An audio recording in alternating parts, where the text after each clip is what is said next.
Alright, sounds like we're live. Alright, so I guess maybe I'll do an introduction here. I'm Kieran Mciver. Some of you may be watching this and maybe didn't see the Beluga boat through the season or watched it on previous years and weren't able to tune in this year, but I was the captain on the Beluga boat here in Churchill, Manitoba this summer, and it was an awesome time. Unfortunately, it had to come to an end as the Belugas are taking off and the weather's starting to turn, and we're here now doing the wrap-up. So I'm going to be taking questions, stuff like that, talking a little bit about the experience and what it was like for me this summer and hanging out with you guys and all that kind of cool stuff. So I'll be looking down here periodically to check for questions coming up on my phone. So we got one, how did I feel snorkeling with the Belugas? It was unreal, to say the least. I'm happy with how it played out too. I was worried from talking with Sea North and from seeing some of the other people snorkeling with them. Generally the whales, they'll just, if they're comfortable enough, they'll get somewhat close to you, but for the most part they'll stay, kind of keep their distance. But in my case, I guess I was lucky, I guess. Maybe they knew all you guys were watching, but for about an hour and a half that I was in the water, they just didn't leave me alone. It was insane. They're crawling all over me, pushing me, shoving me, pulling on me. They're biting my arm and biting my legs, and it was pretty wild. It's something I'll be thinking about and something that I'll be talking about probably for the rest of my life. It was an amazing experience, and spending so much time on the water with the whales, you kind of, I don't know, I like to think that I developed a relationship with them, or, you had, I don't know, you just hang out with anything for that long, I guess, and you develop a relationship. And after being in the water with them and having that sort of experience, it was just kind of a totally different, I just looked at them differently from then on. Made me desperately want to get back in the water with them, and unfortunately that wasn't able to happen, but there's always next year. I'm definitely going to be back in Churchill, so it's something to look forward to.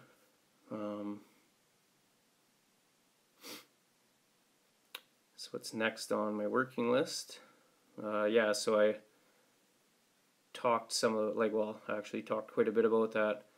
I'm sort of in a transitional stage now. I worked at home for the past 10 years. I'm from southern Alberta. As a stonemason, I worked for myself, and I put my house up for sale and locked all my belongings away in a sea can before I came up here to work for the summer on the boat.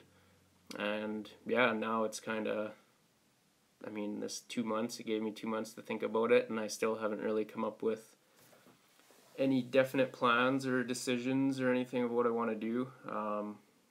But it's looking like for immediately right now, I get to go camping actually at North Knife River. It's about where we're going is about 120 kilometers away from Churchill.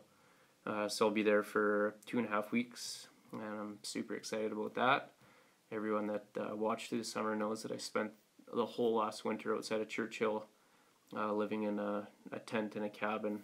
So I'm itching to get back out there. And so yeah, I'll be doing that for a couple weeks, 2.5 weeks-ish. And then when I get back, the plan is to stick around for bear season, so that'll be another 2 months. I'm going to have to crack down and really make some decisions, because then once that's over, it's going to be tough to ride this out for too much longer unless I want to head back out on the trap line again for the winter, which I'd happily do that. I had an amazing time out there, and spending more time in Churchill, I'm happy to do that as well. So other things, I've got loads and loads of things that I want to do. It's just a matter of getting them done, or getting to the point where I can do them. So that a lot of it involves traveling, things like that. I've got a lot of trips and stuff that I've wanted to do for a long time, so I might be able to knock 1 or 2 of those off the list here this winter. And there's always back to school as an option. Now that I'm done masonry, I gotta start looking at a career at some point, I guess. So making those sort of decisions, I usually kind of just roll with things and take things as they come. and so far, I mean, I ended up here on the Beluga boat for the summer, so it's not all bad. It seems to be working out pretty good. Alright, so the Belugas, actually I was just in the helicopter the other day and we were flying over the estuary. We were headed out to North Knife to get ready at camp there, and I did see a handful of belugas, so there's still a few kicking around. They'll be probably, I mean, it's definitely thinned out. I had my parents here last week, and luckily got them out on the boat, and there wasn't as many whales, and the water quality has already started to go down, but we did see a lot. Just, yeah, not as many as we had all summer, so they're going to start moving, and I'm told just the ones that do stick around, like if you do see some really late in the year, say in October and stuff, they're just maybe some of the older whales that are past their prime and struggling and want to stick it out as long as they can here in the estuary. And so all I know, I think they're not for sure necessarily where all the beluga whales go, but I think some of them head up to the Hudson Strait, so that's just north of Hudson Bay, and that's where they'll spend their winter. But I think it's difficult to find exactly, as far as I know at least, where the whales go in the winter, just for obvious reasons, the conditions. It's so highlights of the summer. Yeah, for sure. Definitely snorkeling with the whales. I think that was probably the highlight for most people. It was something that just blew my mind. Like I said, I was not expecting that. And Jocelyn, who was out on the boat from Sea North, she was nice enough to come and drive the boat for me while I was in the water. She was pretty blown away as well. She's never seen that behavior before. It was my understanding at least, so I was extremely lucky. That was the highlight, but also just meeting the people. There's a lot of interesting and awesome people that I met on and off the boat, and I got to learn a lot actually, just spending the summer learning about the whales, learning about Churchill. I really enjoyed that as well, and then hanging out with all you guys too. I didn't know what to expect when I started on this, and I talked about it on the boat. I'm a little nervous on camera sometimes because you can only grow from it, so I wanted to say thanks to everybody for being so easy on me. You guys were amazing through the summer, really helpful, whether it was posting questions or comments or links to things we were talking about, or answering questions that you weren't sure about while we were talking with the guests on the boat. Just all that stuff. The photos for Blue Gibbets, the on-deck photos of guests, and the photos of Sea North. Just it was phenomenal. So it far exceeded my expectations. I wasn't sure how it was all gonna play out or what to expect, but yeah, you guys you made it very easy on me, so I really appreciate it. And so different for next summer, anything I do differently. I think, I don't know, for the most part I feel like things went fairly well. I'd probably do some more yoga maybe, or stretching. Beating my butt up and my back on that boat for 4 hours a day, it doesn't seem much, but definitely some more stretching and things like that, just bouncing around on the Zodiac.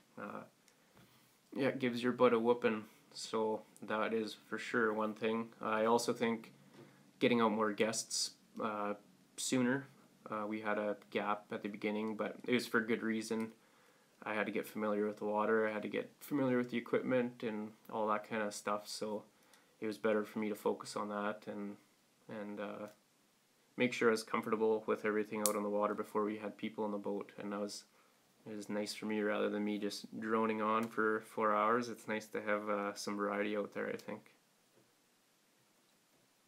Is Cloud's chair still there? As far as I know, I was down there a few days ago and it was still there. I went down to just cruising, go check out the launch, and see if I could spot any whales, and I did happen, yeah, I did notice your chair there, Cloud, so it's safe and sound. I'll keep an eye on it while as long as I'm in town, I'll make sure it's still there.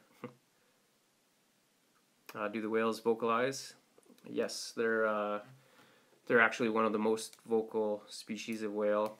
They have over 100 different vocalizations, and I believe 12 of them have been kind of mapped out now, where they have it's 11 or 12, where they have a good idea of what it is they're saying. There's a woman in town here, Valaria, a researcher, I think that's how her name's pronounced, but she gave a talk in town about, that's her specialty, is beluga whales vocalizations, and yeah, she said there's, I think, 11 or 12 now that they've got a decent understanding of what it is they're saying.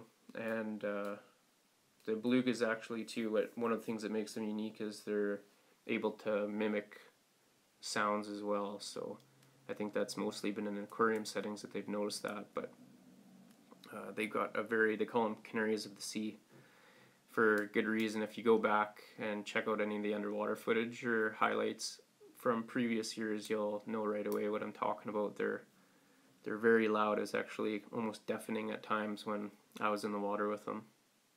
That they're giving birth. That's one of the reasons they believe they come to the estuaries each year. They migrate south, is because the warmer waters coming in from the river makes it easier for the calves. They're not having to spend as much energy to stay warm, so we had a lot of calves this year. There's piles of them, and it wasn't, I mean, I have nothing to compare it to. This is my first year out of the water, but a lot of the locals, a lot of the people actually that came out with me at the beginning of the year when we were setting up the technical stuff and getting the boat ready, everyone said, even Sea North, they said there's just loads and loads of calves this year. It was really cool to see, and we seen them basically all the way up to the end of the season, just little cute tiny calves. They're really neat to see behind the boat. That was one of my favorite things. You see them pop up and they give that extra little push out of the water, so you get that big smiling face. I really like the calves, and there's piles of them around, so I'm not sure exactly where it is they breed, but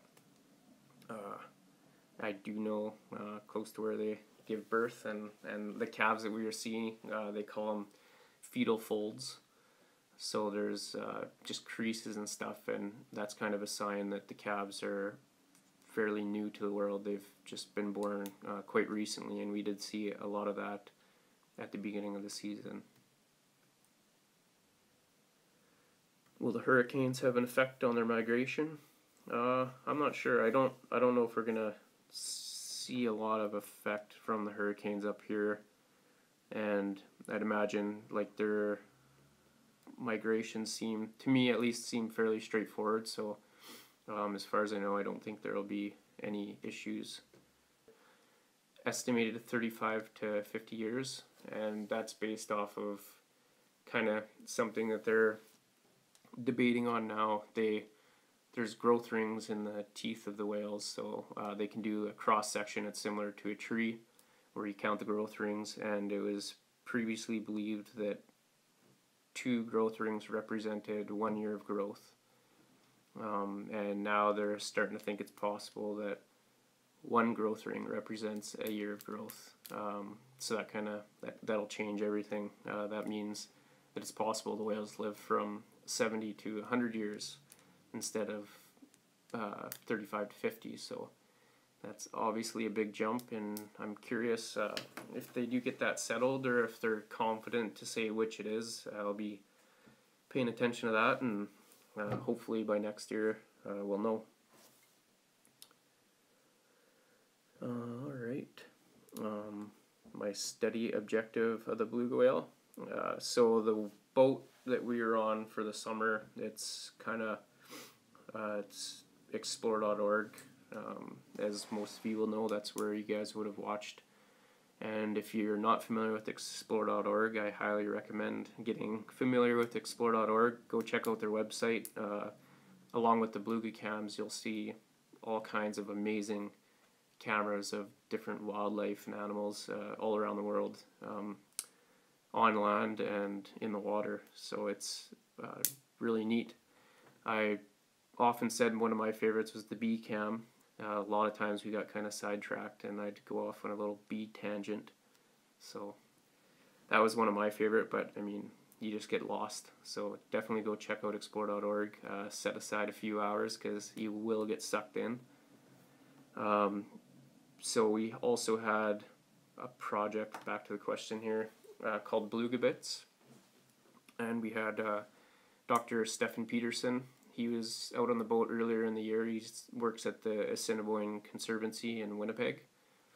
And he's kind of one of the co-founders of Blue Gibbets.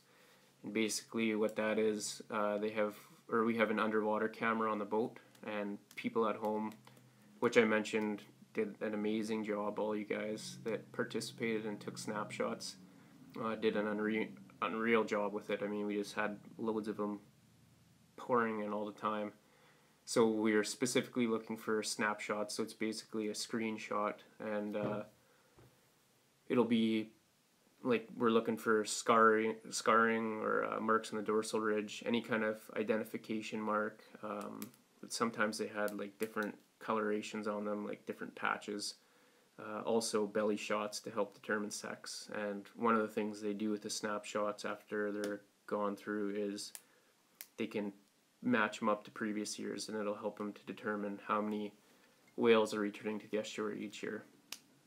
And Stefan had mentioned a little bit that like they do other things with the research as well, and it actually has started to raise more questions than they had previously expected. So it's very bizarre to be out on the boat and have these cameras rolling. I said it lots, floating around on a dinghy where bobbing around on the water, and I've got internet and I've got this iPad in front of me, and we got cameras. I can hear the cameras spinning around, and an underwater camera, and I'm chatting with people all around the world. It's just bizarre, right? And so people like all you guys can sit at home and check out the whales. It's to bring awareness to them, and for people around the world to observe them and enjoy them. And it's weird to think that if it wasn't for that boat being out there, that a lot of the amazing things that we got to see this summer just would go basically unnoticed. So it's awesome what they're doing, and I mean, without your guys' interest too, then there wouldn't have been a job for me to fill here this summer, and I wouldn't have been out on the water, and I'm just very grateful for the experience. And yeah, so one of the other awesome, actually we had Rob out twice. Rob Neggs came out with his cello, and he played for us twice, kind of did a little concert, and both times it turned out awesome. That was 2 more amazing days that we had out on the water. So he brought out his electric cello, and he had a big speaker, and we played, and the whales just come in like a magnet. It's crazy. The first time you kind of think, oh, maybe, like, not to take away from it or anything like that, but like, was it just a lucky day, or was there just going to be lots of whales no matter what? But then we went out again, and we just had loads of them. Like the whales, they are very inquisitive, curious. Like that's part of the reason that we could do this boat, is because, they don't try to avoid us. I feel like they're giving tours under the water, coming to view the people. Just they want to see us just as much as we want to see them. So yeah, I don't know what it is that draws them in about the music. I would actually, going back to if I'd change anything for next year, one thing I'd really like to try is to have some other people out to play instruments. We tried, but it just didn't work out with scheduling. So yeah, for sure next year that's what I'd like to do, is to get out some other instruments and see how the whales respond to that.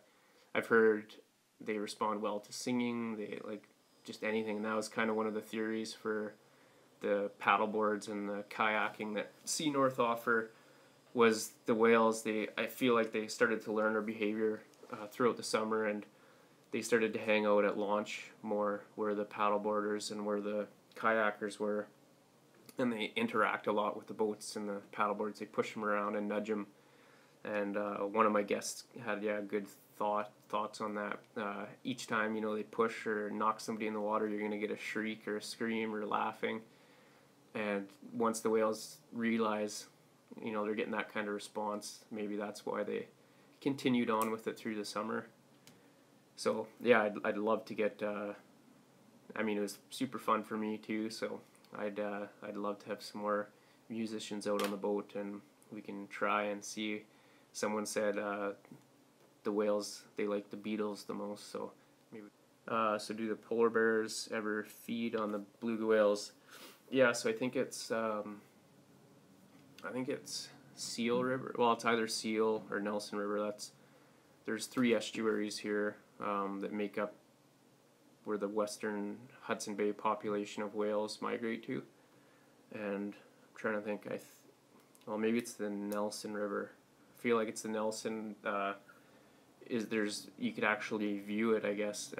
The bears, they've learned that while the tides are going out, if they stand on the rocks and wait for the tides to come back in and they just stay there, eventually the whales are going to get close enough where they can latch on. So they have been learning. I don't know how long it's been going on for, but they've figured out a way to hunt them through the summer. So we did see some bears feeding this summer. It wasn't, I'm pretty positive it wasn't whales that they caught. I think it was just whales that washed up on shore. So yeah, no, that's interesting. I haven't heard of any of it around the Churchill estuary, but in the Nelson or the Seal, it's definitely happening there.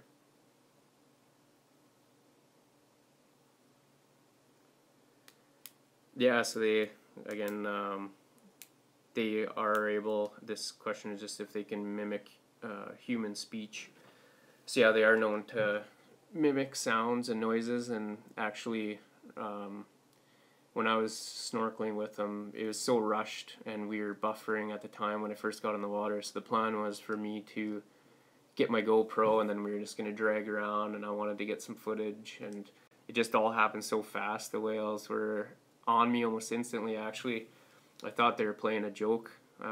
Sea North, I thought, must have snuck up on me with the Zodiac, and someone was reaching over at another Zodiac pulling on my leg or something like that, but it was actually a whale, and it started pushing me around. And so I mean, I wasn't going to change anything that I was doing. Like, I was getting this crazy interaction with these whales, and I didn't want to do anything to spoil it, so I didn't get to grab my GoPro or anything, and I just stayed back and got dragged around with these whales bumping into me. And eventually we did have a gap where I was able to pull up and grab my GoPro, and looking back, I got about 17 minutes of footage, and it was 17 minutes of whales, like loads of them all over, screeching and chomping their teeth at me and all that stuff. But one of the things that I was doing, like when I said I didn't want to change anything, I was just humming to them, just the same exact tone, like 2 notes basically up, like, and I just kept repeating it over and over. And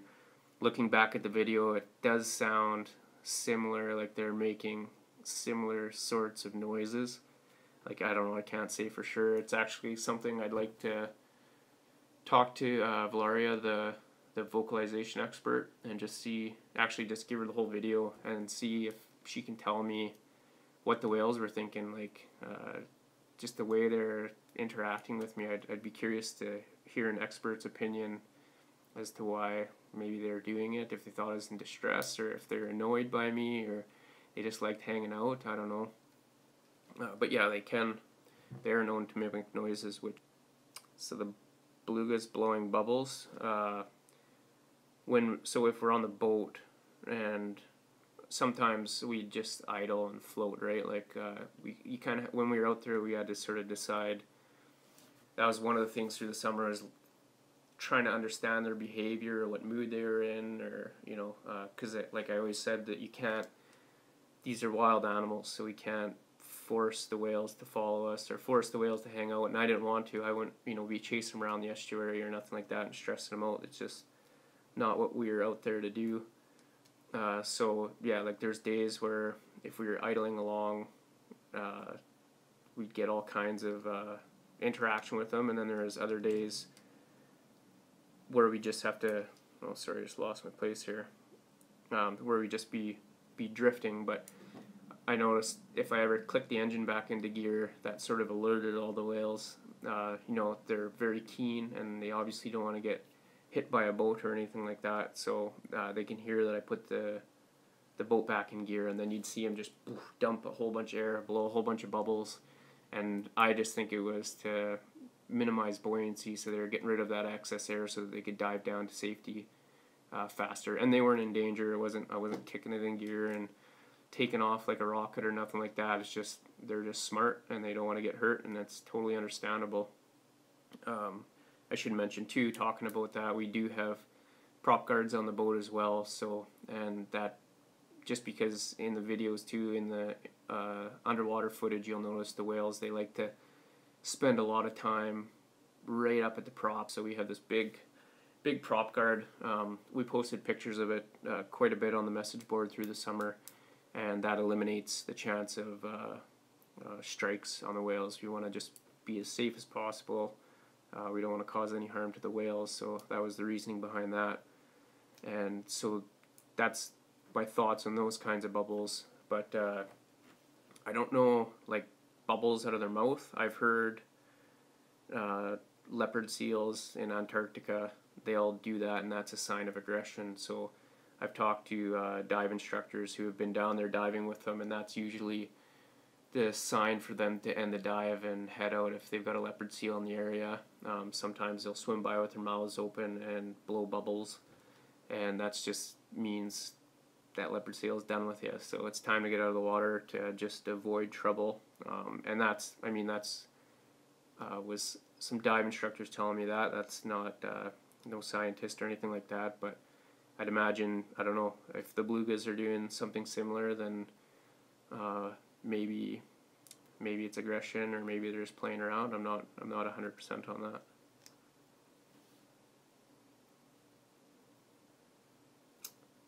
So how do you get a tooth out of a beluga? I don't think they extract the teeth while they're alive. We talked about that as well with the researchers and stuff that were out on the water this year from the CNSC, the Churchill Northern Study Center. They're doing various types of research and stuff, and they're always striving. They want to be as non-invasive as possible. It's kind of an ongoing joke out on the boat.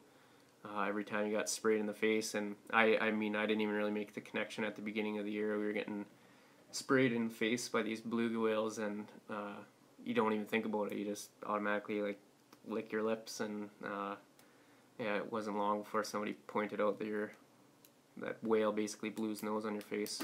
So pretty funny, but yes, they had a long pole with a little petri dish on it, and they'd hang it out over the spout of the whale when they came up to catch a breath, and they can collect the snot samples. And one of the things they were doing with that was checking the cortisol levels, the stress hormone.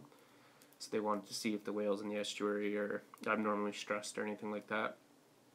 But yeah, they just don't want to, like, I haven't heard of anybody extracting teeth from a live whale. Like, I can't say for sure, it hasn't happened, but I believe the teeth that they've got were from whales that were dead for, whatever reason. But I can't say that for sure. The baby belugas, what color are they? As soon as they're born, they kind of got a brown color to them a little bit. Like, they could be like a slate gray, but they've got brownish to them sometimes. It's kind of a weird chocolate brown, and we did see some of that. I was actually wondering how late in the season the belugas will give birth, if this one was just a late one, because we did see a really tiny one that was brown pretty late in the season, actually probably just a week or two before we got off the water. And the name beluga is actually comes from a Russian word which means white. So beluga whale, white whale, kind of makes total sense.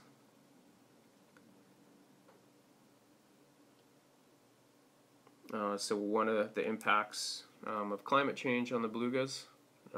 So again, I'm no expert, but one of the things I know for sure is with the receding ice, it's making this area more accessible to predators like killer whales, which previously were unable to come into the bay. And now it's becoming more common. They see them none came this far this year. So far at least. I heard there was some up north, but none have come down yet. And yeah, I mean, for obvious reasons, then these whales come in and they end up eating a bunch of beluga whales. So, and that's due to climate change, and the receding ice has allowed that to happen. And the reasoning for that, sorry, I just lost my thought there. The beluga whales, if you see a photo of them or if you see them in the video, you'll notice they don't have a dorsal fin. They just have a dorsal ridge, and it's believed that might be an adaptation to live under the sea ice, whereas a killer whale would have a lot of difficulties under the ice with having such a large dorsal fin. So it's similar actually to the narwhal too, which is one of the closest relatives to the beluga whale. They don't have a dorsal ridge either, and they spend a good majority of their lives living around the ice. Summertime is when they're giving birth, and so I kind of thought of it as like a summer holiday for the whales. They're coming, it's warmer, the water's nice, they're hanging out, the kids can play, there's plenty of food. The whales they're feasting on is the majority of what they eat here in the estuary is capelin. It's just a kind of tiny little fish. So they gorge on those and get nice and fat and ready for the migration up north. The babies, they can grow a little bit, and same thing, they can prepare and grow stronger and be better equipped for the colder waters and the migration up north as well. I should mention too just some of the other reasons.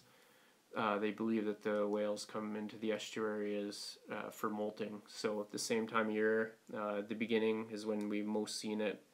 It's very obvious. The whales are shedding their skin, they're molting, so they come into the warmer waters, which is one thing that aids. They think it aids in the molting process, as well as it's shallow, and in the bottom of the estuary it's smooth rocks and stuff, things for them to rub on and grind up against there to help out with the molting. And then, like I said, the feeding thing, lots and lots of capelin, so they'd be eating piles of fish through the summer, and then just the other one, having the babies around in nice warm water makes it easy for them when they're first born.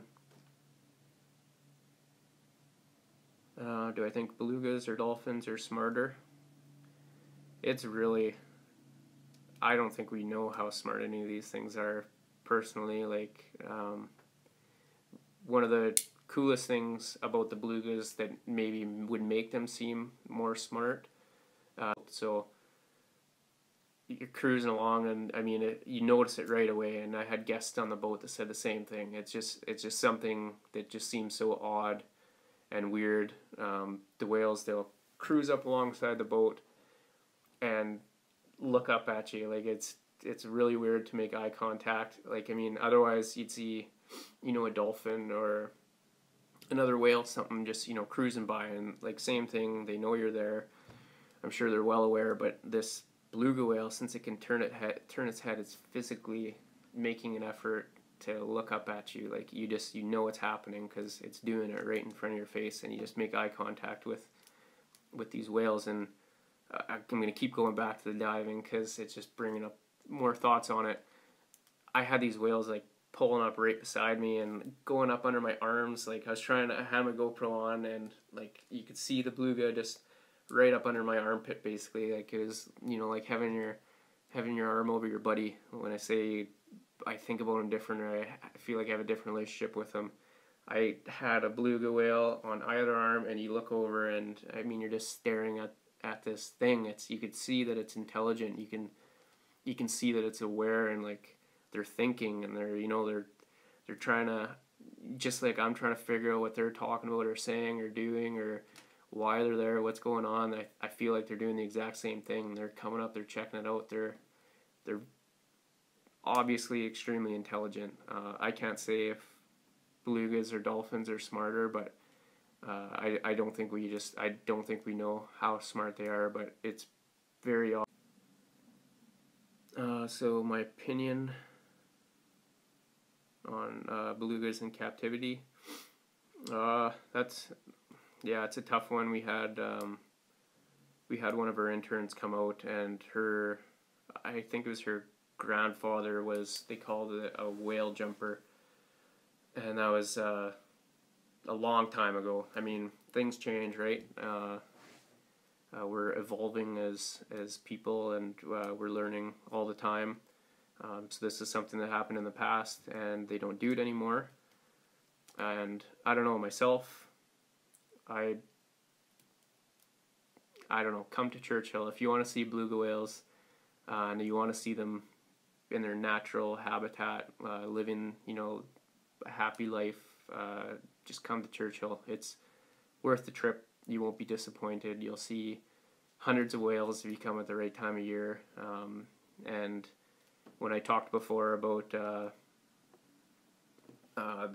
the mucus samples that they're doing to check the cortisol content, which is the stress hormone, or cortisone, cortisol. They also, I read a paper here earlier in the summer, and they're comparing between the St. Lawrence and the Churchill estuary. If boat traffic, noise pollution, other forms of pollution, just people being around, there was no real noticeable impact. We weren't stressing out the whales. We weren't causing them any harm or anything like that with us being here in the Churchill estuary. So I'd actually like to see the results compared to those snot samples to see if the stress hormone was high. And that would, I mean, if it's not, and I really doubt that it will be, then that sort of confirms between those results in the paper that the whales are quite happy out there in the estuary. And like I said, we don't chase them around, we don't, you know, stress them out. My average speed on the estuary every day for 4 hours was about 4 to 4.5 kilometers per hour, so we're really just puttering around.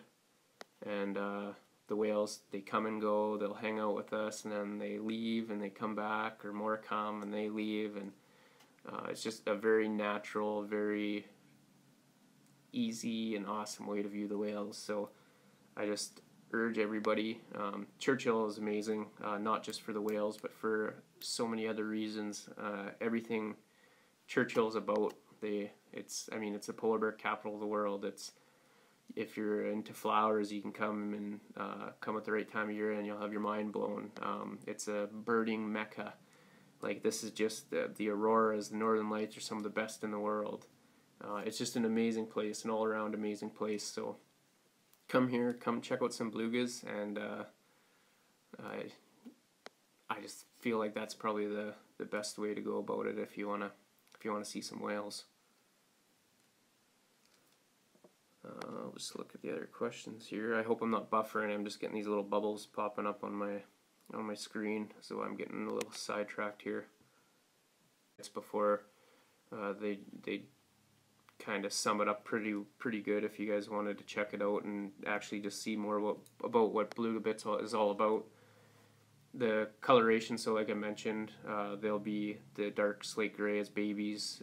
They lighten up and they're still a grayish color as juveniles, and then eventually, once they've reached maturity and they've grown into adults, and they turn the white color. So as far as I know, and talking with everybody through the season, no one really mentioned there being any reasoning for the coloration. So I can't really say for sure, but I'd imagine, just, I mean, if I had to think about it and come up with an answer, I don't know if it would. I mean, like I said, killer whales, that's one of the predators. I don't think those things are so smart. I'm not sure if they're, I don't know, it wouldn't matter if things are pink or purple, I don't think, or white or anything. I think those killer whales, that wouldn't phase them at all. And the other ones being like polar bears and stuff, same thing. I'm not sure if that would confuse them if there are any other colors, but I could be wrong. That's just my thoughts on it. So the belugas, they do get hunted. Yeah, so there's some Inuits around town this year actually that were hunting, and they're hunting to they'll eat the belugas, eat the muktuk is what it's called, so it's mainly the blubber. They're not out getting a whole pile of them as far as I know. It's all regulated, which is good. And for me to get into this, I got extremely lucky. It was all basically by chance. I came up here last winter and spent 6 months living outside of Churchill in a cabin and a tent for part of it as well through the winter.